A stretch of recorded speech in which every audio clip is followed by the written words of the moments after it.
경찰과 공수처 등으로 구성된 공조수사본부는 문상호 전 정보사령관에 대해 구속영장을 청구했다고 밝혔습니다. 문 전 사령관은 지난 3일 계엄 선포 후 중앙선거관리위원회에 병력 투입을 지시하고 정보사령부 산하 북파 공작부대를 국회의원 긴급체포조로 투입했다는 의혹도 받고 있습니다.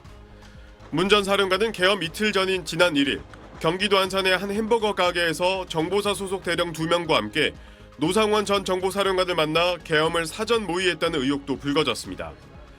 공조본은 구속된 노 전 사령관에 대한 조사를 이어가고 있습니다. 노 전 사령관은 김용현 전 국방부 장관을 도와 이번 계엄을 기획한 비선으로 지목된 인물입니다.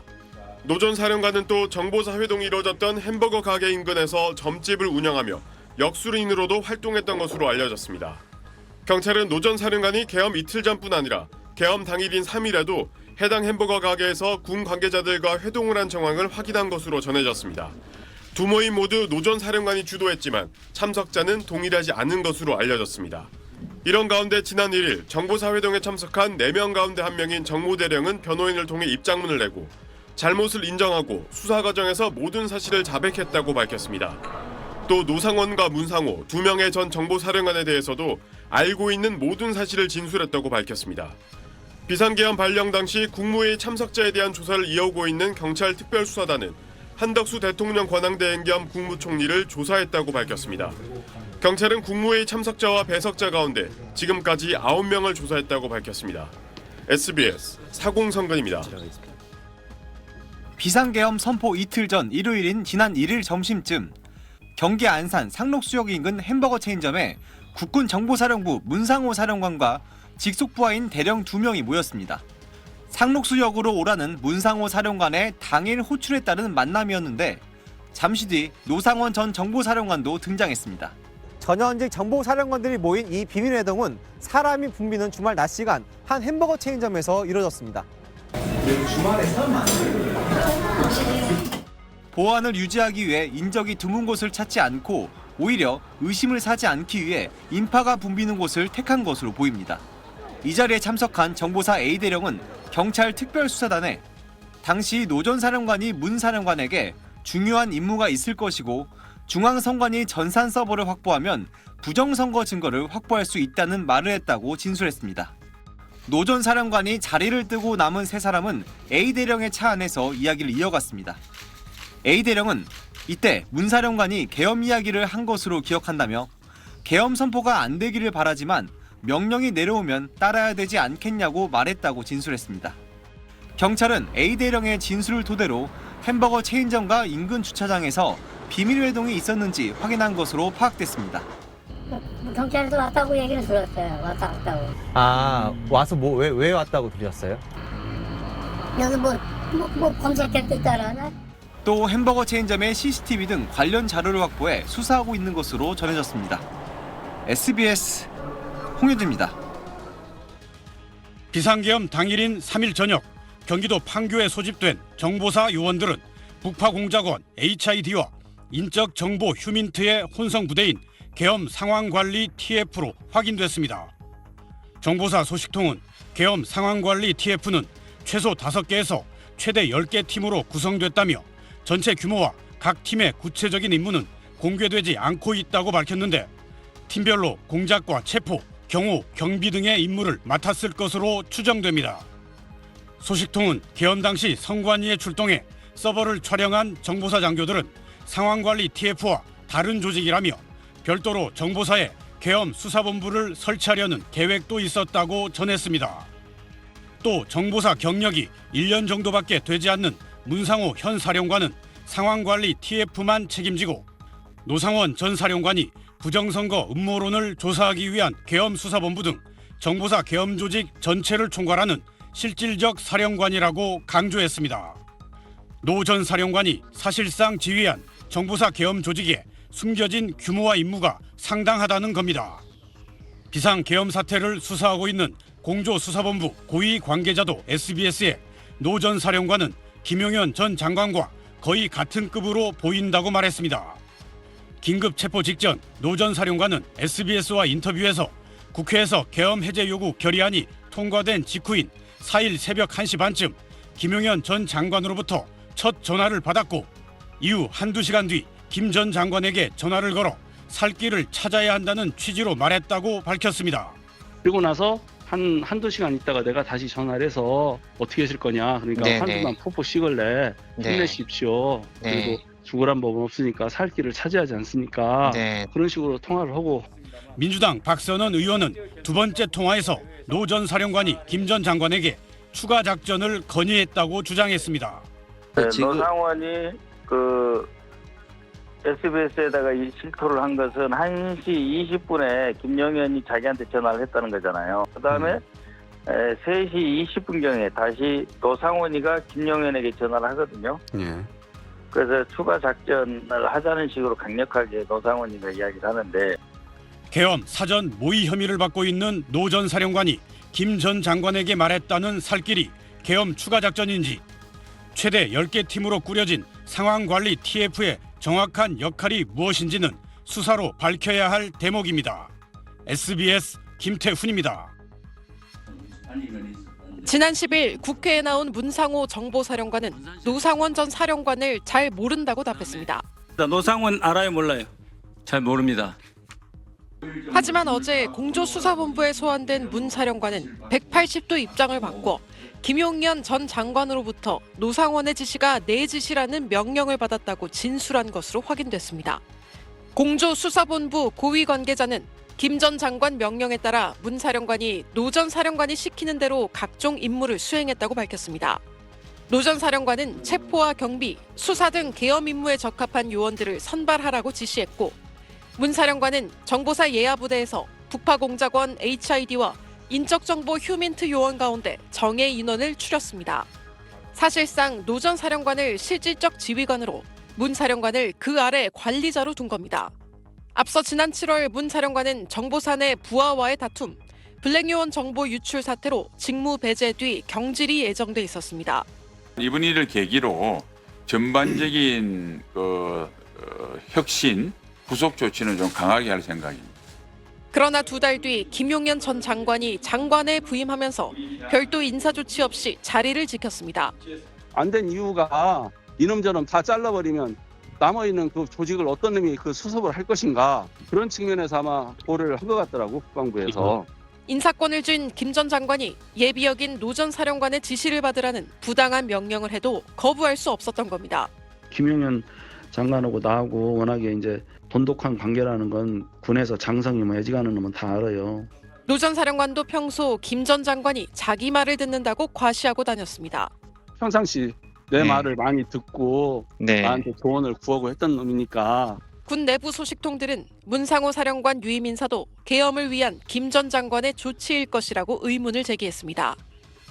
퇴역한 민간인 신분의 노 전 사령관이 계엄 비선 실세로 주목받고 있어 민간인 가담자가 더 있었는지 여부에 대해서도 수사가 이뤄질 전망입니다.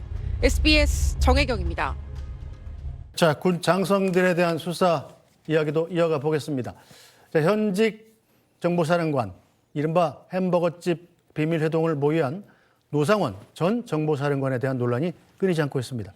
자, 민간인 신분으로 김용현 전 국방장관을 도와서 계엄을 사실상 총지휘했다는 정황도 나오고 있습니다. 비상계엄 당일인 3일 저녁, 경기도 판교에 소집된 정보사 요원들은 북파공작원 HID와 인적정보 휴민트의 혼성부대인 계엄 상황관리 TF로 확인됐습니다. 비상계엄 사태를 수사하고 있는 공조수사본부 고위 관계자도 SBS에 노 전 사령관은 김용현 전 장관과 거의 같은 급으로 보인다고 말했습니다. 그리고 나서 한두 시간 있다가 내가 다시 전화를 해서 어떻게 하실 거냐. 그러니까 한두만 푹푹 식을래. 힘내십시오. 그리고 죽으란 법은 없으니까 살 길을 찾아야 하지 않습니까? 그런 식으로 통화를 하고. 계엄 사전 모의 혐의를 받고 있는 노 전 사령관이 김 전 장관에게 말했다는 살길이 계엄 추가 작전인지, 최대 10개 팀으로 꾸려진 상황관리 TF의 정확한 역할이 무엇인지는 수사로 밝혀야 할 대목입니다. 네, 자, 김성수 변호사님, 일단 노상원 전 사령관, 전 사령관이면 예비역 장성이긴 합니다만 명백히 신분은 민간인이죠. 자, 이대로라면 민간인이 계엄의 아주 중요한 역할, 사실상 총지휘를 했다는 뜻이 되는데 이게 어떻게 가능한 일입니까? 예, 일단 이 노상원 전 정보사 사령 같은 경우가 이제 어젯밤에 구속이 됐습니다. 구속이 됐고 이 혐의와 관련해서 지금 의혹을 받고 있는 부분이 이 김용현 전 장관의 3년 후배거든요. 육사 3년 후배입니다. 네. 그리고 이 당시에 이제 이 계엄 관련 당일에도 그리고 그 직전에 12월 1일에도 이 경기 안산시 패스트푸드점에서 문상호 정보사령관 그리고 정보사 간부 2명과 계엄 사건에 대해서 사전 언급한 정황도 있는 것으로 보인다. 이런 이야기가 나오다 보니까는 이 결국에는 민간인이 이 계엄과 관련해서 계엄 자체는 이 군이 가장 밀접한 관계가 있는 거지 않습니까? 네. 이 군과 관련해서 여러 가지로 이 관여를 한 것이 아니냐 이런 이야기가 나오는 부분이 있는 것이고 또 이렇게 관여할 수 있는 부분에 관해서 아무래도 굉장히 오랜 기간 군 생활을 했던 사람이지 않습니까? 네. 그렇다 보니까 그런 라인이 있는 것은 아니냐 이런 이야기도 나오고 있어서 이 부분에 대해서도 굉장히 중요한 사실관계가 될 수 있는 여러 가지 이제 정황이 있거든요. 그렇다 보니까 이런 부분들의 정황에 대해서 각각 이제 정확하게 사실이 무엇인지를 파악을 하고 이걸 통해서 전체적인 사실관계를 이제 확보하는 데도 중요할 수가 있는 부분이 있기 때문에 이에 대해서 수사가 계속해서 조금 정밀하게 이루어지지 않을까 생각이 됩니다. 네, 자, 특히 노상원 전 정보사령관의 구속영장을 보면 북파 공작 부대, 즉 HID 요원들을 운용했다 이런 정황이 적시돼 있다고 합니다. 이게 어떤 의미일까요? 민주당 추미애 의원의 이야기 들어보겠습니다. 이라고 그 전 정보사령관 있지 않습니까? HID 부대에는 그 계엄 발령이 되면서 이 요인 암살을 실행을 하도록 사전에 계획한 정황도 있어요. 왜냐하면 이 북한군으로 위장해서 국지전 유도를 했는데요. 그 속에 이제 요인 암살도 들어갔다고 보면 되겠고요. 왜냐하면 그렇게 추정하는 이유가 그 사람들에게 이주치 군장을 준비시킨 겁니다. 그래서 이 노상원의 영장에도 이제 그렇게 기재가 들어갔다고 해요. 맞아요. 그 사전 이와 관련한 사전 계획 정황이. 네, 뭐 자세한 건 수사를 통해서 밝혀지겠습니다만 추미애 의원이 이 주장에 대해서 이 증거까지 제시했다는 소식이 들어왔고요. 자, 정보사가 계엄 선포 4시간 반 전에 선관위로 출동하면서 실탄을 가져간 것도 확인되고 있는 것 같습니다.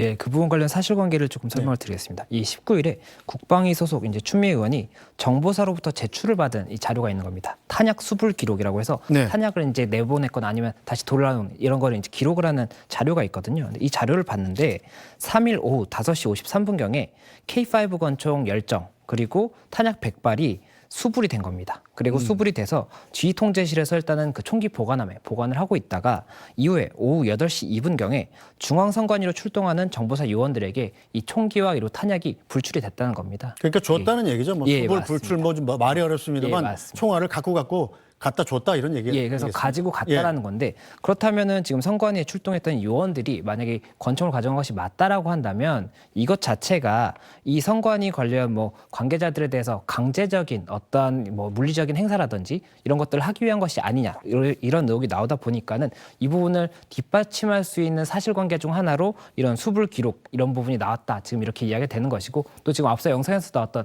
뭐 그런 부분들에 대해서도 이런 정황이 있기 때문에 지금 현재 뭐 이런 정보사에서 어떠한 행위를 하려고 했다라는 것에 대한 근거가 아니겠느냐 이런 주장이 나오고 있어서 이 부분에 대해서도 만약에 맞다라고 한다면 형사적인 문제도 될 수가 있기 때문에 사실관계를 파악해야 되지 않나 생각이 되는 것 같습니다. 네, 자 북파 공작원 부대 HID라고 하면 말 그대로 이제 북한에도 들락날락하면서 특수작전을 수행할 수 있는 무시무시한 부대 아니겠습니까?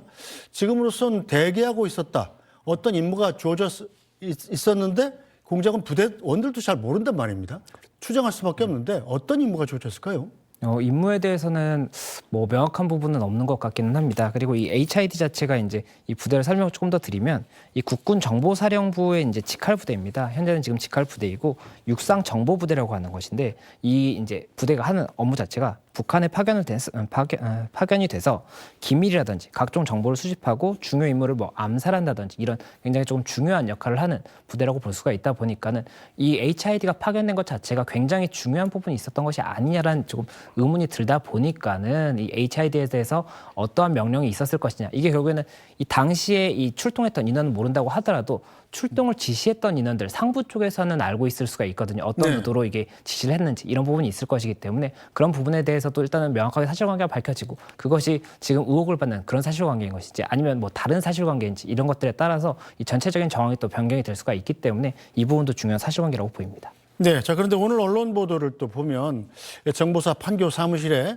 제2기갑여단장을 대기시켰다라는 보도가 있었습니다. 제2기갑여단, 쉽게 얘기해서 탱크 부대인데 이 영화 서울의 봄에 보면 중앙청 안에 앞에 탱크들이 쭉 도열해 있잖아요. 그 부대가 바로 제2기갑여단입니다. 그 여단장을 또 왜 대기시켰을까요? 예, 그 부분에 대해서도 일단은 이 사실관계가 밝혀지다 보니까는 여러 가지 의문이 나오는 것 같습니다. 말씀하신 것처럼 이 제2기갑여단이 경기 파주시에 위치한 이제 기갑여단인데 서울과 가장 가까운 기갑 부대라고 합니다. 그렇다 보니까는 이 여단장이 그 당시에 정보사 백여단 사무실에 있었는데 사무실로 호출한 이유 자체가 어떤 것이겠느냐에 대해서 여러 가지 이제 추측이 나오고 있는 겁니다. 만약에라도 정말 이 여단장을 통해서 이 기갑여단이 뭐 어디로 출동을 하도록 하는 그런 뭐 절차를 위해서 한 것이냐 아니면은 이 기갑여단이 어디로 출동하지 못하도록 여단장을 설득하기 위해서 있는 것이냐 이런 이야기도 나오다 보니까는 이에 대해서도 일단은 최근에 밝혀진 사실관계이기 때문에 그 목적에 대해서는 호출한 사람이 또 알 거지 않습니까? 그 호출한 사람에 대한 뭐 이런 조사라든지 이런 부분이 필요하지 않을까 생각이 됩니다. 알겠습니다. 오늘 말씀 여기까지 듣죠. 김성수 변호사 잘 들었습니다. 감사합니다.